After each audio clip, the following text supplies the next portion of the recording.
¿Cómo elegir el lugar correcto? España, Turquía, miedos. De todo esto hablaremos hoy, con pelos y señales. Bueno, antes que nada, quiero darte las gracias. Hoy tenemos una persona que lleva prácticamente un mes y medio de su trasplante capilar, esa parte quizás más oscura del trasplante, que es el famoso shock loss y ese efecto de caída, etcétera, etcétera. Así que 1.000.000 de gracias, Néstor Mujica, por asistir. Bueno, antes de empezar este capítulo siempre suelo comenzar igual y es con una pequeña reflexión siempre desde mi punto de vista y en mi caso, ¿no? Yo cuando decidí hacerme el trasplante capilar pasaron millones de miedos en mi cabeza. Que si iba a elegir el lugar correcto, que si me iba a operar un médico, qué seguimiento posterior, si me iba a quedar bien. Vamos, yo creo que es casi el 90% de las preguntas que me suelen hacer en la primera entrevista. ¿Qué miedos pasó por tu cabeza antes de decidir hacerte un trasplante capilar? Bueno, en mi caso era la segunda vez que me hacía un trasplante capilar, pero tengo que reconocer que estaba nervioso. Incluso podría decir que no estaba ni mentalizado hasta el día de coger el vuelo hasta Madrid a Turquía. Y bueno, la verdad que siempre tienes dudas de cómo será, cuánto tiempo voy a estar en la cirugía, porque la primera fue bastante larga, de casi 8 horas. Y bueno, un poco siempre ese miedo a lo desconocido, ¿no? Porque viajas a otro país que no conoces realmente. Claro. Vale, pues mira, aprovechando ese enlace, ya que tú eres medio veterano, que vienes de una intervención, sé que la primera intervención te la realizas en España. ¿El por qué, por ejemplo, decidiste hacerlo en España en ese momento? Pues mi motivo principal fue por el miedo al control postoperatorio. Me preocupaba que después de la cirugía no tuviera la posibilidad de acudir a alguien cercano para controlar cualquier tipo de proceso inflamatorio, de cualquier tipo de infección o lo que fuese. Sí, cualquier tipo de complicación. Exacto. Entonces, principalmente eso, porque ni lo económico fue algo que me preocupase. Ya. Entonces, mi pregunta es, si tú decides hacerte una intervención aquí y luego decides hacerte una segunda intervención, que intento un poco retomar la primera, ¿no? No sé si tú tenías en mente que tenías que hacerte 2 intervenciones o cuando tú decidiste hacerte la primera pensabas que ya con eso tenías más que suficiente. Mi pregunta es, ¿por qué sí la primera en España y por qué la segunda en Turquía? Vale, esa es una buena pregunta. Realmente yo cuando me operé estuve contento con el resultado, o hasta ese punto lo creía, pero luego al verme en las fotos sentía que faltaba algo, ¿no? Como que faltaba césped en el terreno. Y nada, sí que lo tenía en mente, pero la casualidad que te conocí a través de mi hermano en la clínica y bueno, empezamos a hablar y creo que fue un buen punto de partida. Realmente yo decidí irme a Turquía con este nudo porque creo que cualquier tipo de decisión se basa en la confianza y en este caso mi hermano que te conocía confiaba en ti y esa confianza me la transmitió a mí. Entonces por eso el principal motivo fue porque confié en lo que tenía delante, que era a Raiko, que representa a este nudo. Vale, insistiendo mucho en eso, Sí. porque sí es verdad que me suelen preguntar mucho y muchas veces me suelen decir, sobre todo muchas personas se suelen diferenciar por el tema del precio, ¿no? Es que ya, por ejemplo, aquí está más barato, no me vale la pena irme a Turquía. Entonces, creo que al final, lo dijiste bien, creo que no es una cuestión de precio, creo que una persona que se realiza un trasplante capilar, lo primero que piensa es en quedarte bien. Exacto. Y que sea lo más natural posible. Hombre, si a eso le sumas que te puedas ahorrar un duro, pues oye, mejor que mejor. Pero si la experiencia fue buena en España, independientemente de la confianza que se haya aportado a través de este nudo, ¿por qué no continuar en el mismo lugar?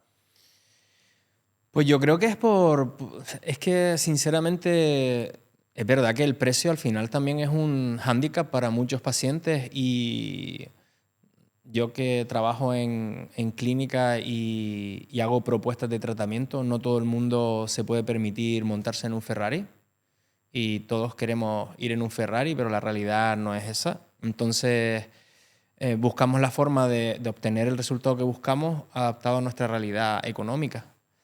Sí, es verdad que en este punto mi decisión no fue económica, fue de confianza. Pero entiendo esa parte de la posibilidad por parte del paciente de poder pagarse un tratamiento que cree que necesita.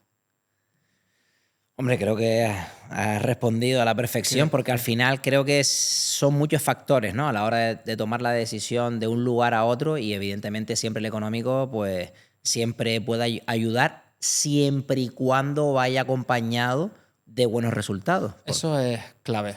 si no hay resultados, Eso es clave. pues mira, aprovechando, ya que dices de tu profesión, creo que uno de los factores que también quería invitarte era por lo mismo, no solo porque llevas poco tiempo en el trasplante capilar y que vieran que con tan solo un mes y medio el shock loss existe, pero tampoco es un drama, No, no. a pesar de que yo tuve un shock loss brutal.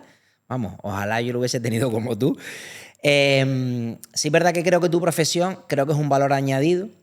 Creo que ahora mismo el hecho de dedicarte al mundo de la medicina, creo que tú vas a ir siempre con la escopeta cargada. Por eso el hecho de invitarte. Quiero que me hables sin pelos en la lengua. Es decir, ¿qué ves tú como cliente y también como profesional? Es decir, ¿qué aspectos tanto positivos como negativos catalogas a la hora de realizar una intervención, en este caso, en este nudo, porque es donde te la realizaste? Es verdad que este nuevo tiene un chat de grupo de pacientes que van a ser intervenidos en Turquía. Yo fui un poco pasota, es decir, fui a lo que viniese, sabía que tenía que estar en el aeropuerto una hora y ya. Pero es verdad que al llegar, o desde el primer momento que pisamos el aeropuerto, el acompañamiento es ideal. Se nota que hay experiencia detrás, se nota que hay un trabajo detrás. No me pagan por decir esto, lo estoy diciendo porque me apetece. Y creo que a partir de ahí ya empiezas a entender el por qué muchas personas se tratan con ustedes y por qué confían en ti y en este nudo. Entonces, creo que no sé, que está todo muy bien organizado. Y en cuanto al tema del hospital, si nos metemos más en tu profesión, que yo sé Sí. que tú tienes ese ojo clínico, en cuanto al tema del hospital, que es una de las cosas que siempre me suelen preguntar, ese miedo, ¿no? Porque piensa que la intervención va a ser una frutería o algo de eso, ¿no? No. Porque es ese miedo que también se le ha generalizado. ¿Qué aspectos, tanto positivos como negativos, catalogas a la hora de la intervención en sí? Pues mira, positivo. No tengo nada negativo, es que no tengo nada que decir porque mi experiencia es muy positiva. Entonces llegas, al final el médico hace una valoración de hasta dónde se puede llegar y cuál es la realidad de tu situación. Es verdad que la comunicación con él no es fluida porque no te entiende, Claro. pero sí hay un lenguaje universal que es el de la mirada y el de los gestos, y es como, mira, me gustaría tener un poquito más la línea, me gustaría tener un poquito más de densidad, y te entienden y te escuchan. Y eso me gustó mucho porque no es llegas y te trazan una línea y hasta aquí vamos a llegar, sino que, ¿vale? Luego, el hospital está súper. El hospital es, no sé, no creo que ni siquiera pueda compararme con el que me operé aquí. Y los gabinetes o los quirófanos son lo suficientemente adecuados como para ser intervenidos. Con súper estériles, es que no tengo nada que decir. Bueno, pues yo me quedo tranquilo y zanjar ya este tema, que muchas veces vienen con ese concepto y esos miedos que probablemente sean generalizados y que es normal. Yo también lo entiendo, porque yo, cuando decidí hacerme un trasplante capilar, yo jamás pensé en Turquía. Claro. Yo jamás, pero por eso, por el miedo de quién me hace el seguimiento posterior, qué me voy a encontrar allí, etcétera, etcétera, etcétera. Bueno, referente al tema del seguimiento que antes hablabas, o esa línea de manera individualizada, ¿tú sentiste que te fuiste a quirófano sin saber cuál iba a ser tu planificación de intervención, a pesar de que era una segunda intervención? Es decir, creo que las personas que nos sometemos a una segunda intervención es mucho más complicado, no por la cantidad de folículos que te tengan que poner, sino por el puzzle que tienen que hacer para no dañar ni la zona donante ni la zona receptora. Yo la verdad que iba con la idea clara y también era realista de hasta dónde podíamos llegar, pero sí que creo que lo que decía antes, me sentí escuchado, entendido, entonces la planificación creo que fue ideal. Lo hablaba contigo fuera de cámara antes. Creo que mi proceso de shock loss no ha sido tan agresivo por el cariño que le han dado a cada folículo en esta vez. Entonces, yo es que estoy muy contento con esta segunda intervención. Entonces, la comunicación con el equipo médico fue adecuada. Perfecto. Perfecto, porque al final zanjamos también otro tema que muchas veces, y yo también lo vivo en mis carnes, cuando me dijeron que me tenía que hacer una segunda intervención, era como, uff, qué pereza. Hoy en día no me arrepiento, porque evidentemente el resultado está, porque mucha gente piensa que la clave está en la cantidad de folículos que te extraigan. Y la clave no está ahí. La clave está en cómo tengas la zona donante y lo que realmente necesites. A lo mejor en tu caso, no sé cuántos folículos te pusieron en... 3.500. ¿En la segunda? En la segunda. ¿Y en la primera? No lo recuerdo, no me lo dijeron. No me lo dijeron. Vale. Bueno, en fin. No en definitiva, que es una extracción... potente. Potente para una segunda intervención, porque yo, por ejemplo, en la primera me retiraron 4.500 y en la segunda 2.700. Pero debo de aclarar que la clave no está en la cantidad de folículos. No. Está primero en la calidad tuya folicular y segundo lo que soporta. Exacto. Porque muchas veces me vienen con, entre más folículos mejor. Que puedes tener un folículo con un pelo. Claro. Y puedes tener un folículo con 4 pelos, 5, 3. Por eso, bajo esta reflexión, ¿tú sentiste que la intervención fue como personalizada? Sí. ¿O sentías que era como un rebaño cabra? No, personalizada. Es más, en mi caso... Fui de los primeros en entrar y el último en salir. Pues sí. Tuve casi 9 horas fueron. Pero también porque la segunda, como hablábamos antes, es un puzzle. Es más complejo. Yo quería, es decir, no iba con una intención de tiempo.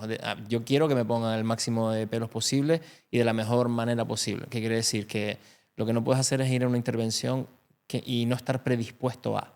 La predisposición a ser intervenido es clave. ¿Por qué? Porque el tú ser colaborador con el equipo médico va a facilitar el trabajo y va a generar una aura positiva en ese ambiente quirúrgico que muchas veces es necesaria porque si tú no colaboras, el cansancio de mella, se genera un entorno, y lo digo por propia experiencia, basta que entre un paciente que no colabore para que todo salga mal. Yeah. Entonces creo que hay que estar predispuesto y que ha ido todo, no sé, ha ido todo muy bien. Ya me perdí un poquito en esta pregunta. No, que genial, de hecho. Creo que has terminado de contestarla, sí, así que... Sí. Bueno, pues metiéndonos más en lo que es el tema de este nubo, en este caso tú fuiste en grupo. Sí. No te puedo contar, es decir, no te puedo preguntar qué diferencia hay entre ir en grupo o ir de manera individualizada, porque no has vivido la manera individualizada, pero sí quiero que me cuentes alguna anécdota que hayas vivido con el grupo y qué aspectos, tanto positivos como negativos, tiene el hecho de ir en grupo. Que hago un pequeño inciso. Debo de confesar que casi el 80% de los clientes que vienen a este nubo quieren efecto grupo. Sí.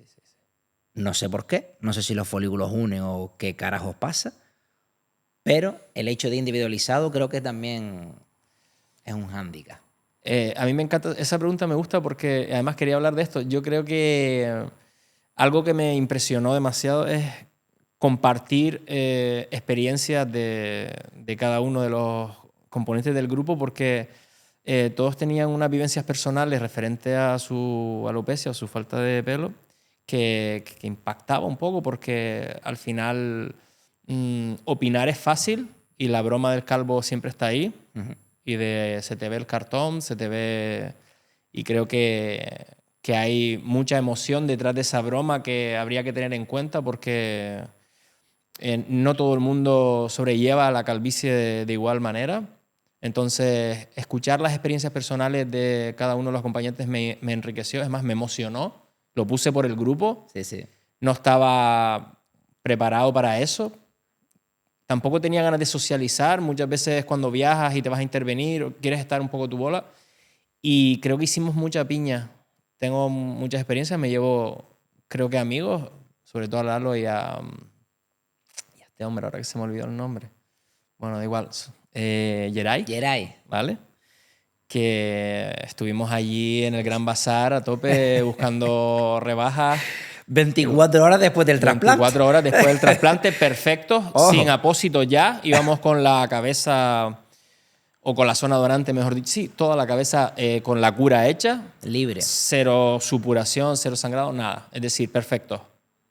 Poquito de analgésicos y listo. Yo te soy sincero en esto. Yo la verdad que lo suelo decir mucho y a veces peco de pesado, pero es una realidad. Al final, este nubo vino a mí de casualidad. Creo que también pasé por ese proceso, ¿no? Ese proceso que yo llevaba 12 años calvo y pensaba que no tenía ese pensamiento, pero sí es verdad que tenía mi mochila detrás y al final cuando yo realizo el cambio, pues la sensación mía era poder ayudar a los demás. Jamás pensé que esto iba a ser una empresa, sino simplemente yo, ya que me fue bien, pues quiero ayudar a los demás. Pero sí es cierto que cuando se forma la empresa, lo vivo como proyecto personal.